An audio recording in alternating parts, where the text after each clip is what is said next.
Hi guys, எல்லாருக்கும் வணக்கம். நான் உங்கள் கணேஷ் காந்தி. இப்போ டைம் பார்த்தீங்கன்னா 11:41 AM, டேட் வந்து 28 ஏப்ரல். பார்க்க போகிறது வந்து 29th.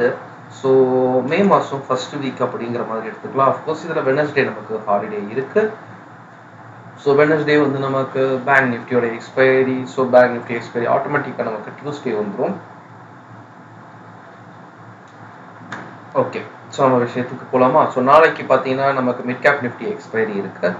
டியூஸ்டே வந்து ஃபினான்ஸ் நிஃப்டி எக்ஸ்பைரி இருக்குது. ஸோ ரெண்டுமே ஜீரோ ட்ரேட் பண்ண முடியும்.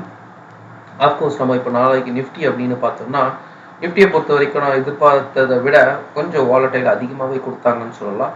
இந்த இடத்துல பார்த்தீங்கன்னா ஒரு நியூ ஹையை ஹிட் பண்ணி ட்ராப் அடிச்சுட்டு மேலே போகாமல் கீழே அடித்தாங்க. அதே மாதிரி போன வாரம் கீழே போகாமல் கீழே ஒரு ட்ராப் அடிச்சுட்டு அதுக்கப்புறம் மேலே எடுத்துகிட்டு வந்திருக்காங்க.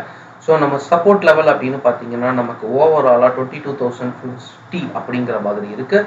ஹை ரேஞ்ச் அப்படின்னு பார்த்தோம்னா நமக்கு ஆல்மோஸ்ட் 22,800 ஆர் 22,850 அந்த ரேஞ்சுக்கு நமக்கு ரெசிஸ்டன்ஸ் லெவல் இருக்குது.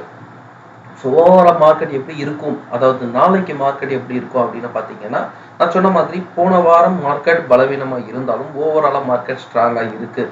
கீழே விழுறதுக்கு இன்னும் வாய்ப்புகள் அதிகமாக இல்லை அப்படிங்கிற சொல்லுவோம். ஏன்னா நெகட்டிவ் நியூஸ் சொல்லி ஸோ நமக்கு வாலட்டைல் அப்படிங்கிறதோட கம்பேரிசன் பண்ணி பார்க்கலாம். ஏன்னா நம்ம போன வார ட்ரேடிங்கை பொறுத்து நம்ம எடுத்துக்கிறோம்.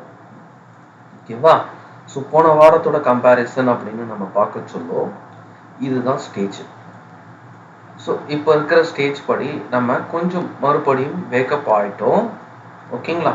இது மறுபடியும் அப்படி தொடர்றதுக்கு வாய்ப்புகள் இருக்கு. அதாவது திருப்பியும் இந்த ஸ்பாட்டை ஹிட் பண்ற மாதிரியும் ஆல்மோஸ்ட் ஒரு 22,900 அப்படிங்கிற ரேஞ்சை ஹிட் பண்ணிட்டு திருப்பி கீழே ஒரு 22,200 அப்படிங்கிற இடம் வரைக்கும் டிராவல் பண்ண முயற்சி பண்ணும் வர வாரமும் அடுத்த வாரமும் அப்படிங்கிற மாதிரி எடுத்துக்கலாம்.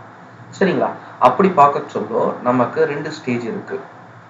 என்ன பண்ணணும் அப்படின்னா 22,200 ஹிட் ஆன பிறகு கால் ஆப்ஷனை வாங்குறது.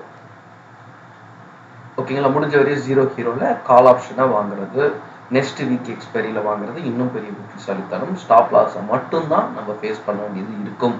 திருப்பி சொல்றேன், போன வாரம் நடந்ததை வச்சு நம்ம இந்த வாரம் எப்படி நடக்கணுங்கிறத முடிவு பண்ணியிருக்கோமே தவிர அடுத்த வாரம் என்ன நடக்குங்கிறத நம்ம மண்டே ட்ரேடிங்கை வச்சு கெஸ் பண்ணிடலாம். நமக்கு ஏதாவது கிளியர் மூவ்மெண்ட்ஸ் கிடைச்சது அப்படின்னா அடுத்த வாரம் ஃபுல்லாகவே மார்க்கெட் நமக்கு ஃப்ரீயாக இருக்கிறதுக்கான வாய்ப்புகள் இருக்குது. அதை நான் நாளைக்கு வீடியோ போட சொல்ல நம்ம பார்த்துக்கலாம். ஓகேவா? ஸோ ஓவராலாக 22,200 ஹிட் ஆச்சுன்னா கால் ஆப்ஷனை கவனம் செலுத்துங்க. 22,900 ஹிட் ஆன பிறகு புட் ஆப்ஷனை கவனம் செலுத்துங்க. மற்ற லெவல் எல்லாமே இன்பிட்வீன் கேப்ஸ் நான் டெலகிராமில் நம்ம குரூப் இருக்கு இல்லையா, வாட்ஸ்அப் காகா ஷேர்னு சொல்லிட்டு அதில் நான் போஸ்ட் பண்ணுறேன். பேங்க் நிஃப்டியும் அதே சேம் டீட்டெயில் தான். அஃப்கோர்ஸ் நமக்கு தொடர்ந்து 2 வாரமாக பார்த்தீங்கன்னா நிஃப்டியாக இருக்கட்டும் பேங்க் நிஃப்டியாக இருக்கட்டும் ரெண்டு பேருமே ஈக்குவலாக ட்ராவல் பண்ணுறாங்க. அதனால நமக்கு மார்க்கெட்டை பொறுத்த வரைக்கும் பலவீனமாக இல்லை அப்படிங்கிறத நம்ம எடுத்துக்கலாம். Finance Nifty, mid cap Nifty இது எல்லாமே நம்ம ஜீரோ ஹீரோ. நான் உங்களுக்கு நாளைக்கு மார்க்கெட் ரன்னிங் வந்த பிறகு நம்ம ஸ்டார்ட் பண்ணிக்கலாம். அது வரைக்கும் கன்ஃபியூஸ் பண்ணிக்க வேண்டாம். அசோக் லேண்டை பொறுத்த வரைக்கும் இப்போதைக்கு 185 திடீர்னு சடனாக ஒரு மூவ்மெண்ட்ஸ் கொடுத்துருந்தாங்க. நல்ல ஒரு மூவ்மெண்ட்ஸாக இருந்தது. அஃப்கோர்ஸ் இப்போ ஒரு பிரேக் அவுட் அவங்க ஆவாங்க. 192 பிரேக் அவுட் ஆனாங்கன்னா அவங்க 52 வீக் ஹையை ட்ராவல் பண்ணுவாங்க. ஸோ இப்போவே வாங்கணும் அப்படின்னு நினைக்கிறவங்களும் இந்த ஷேரை வாங்கிக்கலாம்.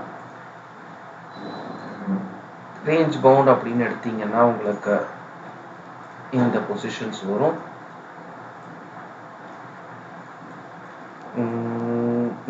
ரேஞ்ச் பவுண்ட் மேட்ச் ஆகலை. ஸோ 192 கிராஸ் பண்ணுச்சுன்னா பை பண்ணுங்க.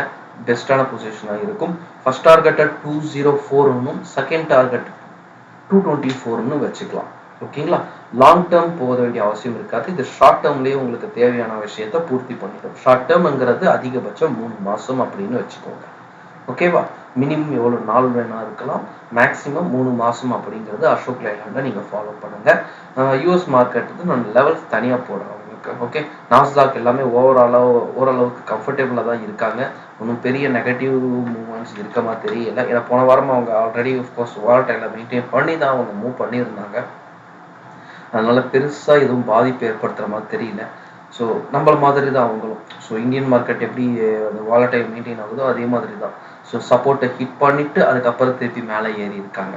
ஸோ மார்க்கெட் ஓரளவுக்கு சேஃபான லைனில் தான் இருக்குது. இப்போதைக்கு இந்த நெகட்டிவ் நியூஸும் இல்லைன்றதுனால நம்ம ரிலாக்ஸாகவே ட்ரேட் பண்ணலாம். வேறு ஏதாவது டவுட்ஸ் இருந்தால் கீழே கமெண்ட்ஸில் போஸ்ட் பண்ணுங்கள். மற்றது எல்லாமே நெக்ஸ்ட் வீடியோவில் பார்க்கலாம். தேங்க்யூ, டேக் கேர், பாய்.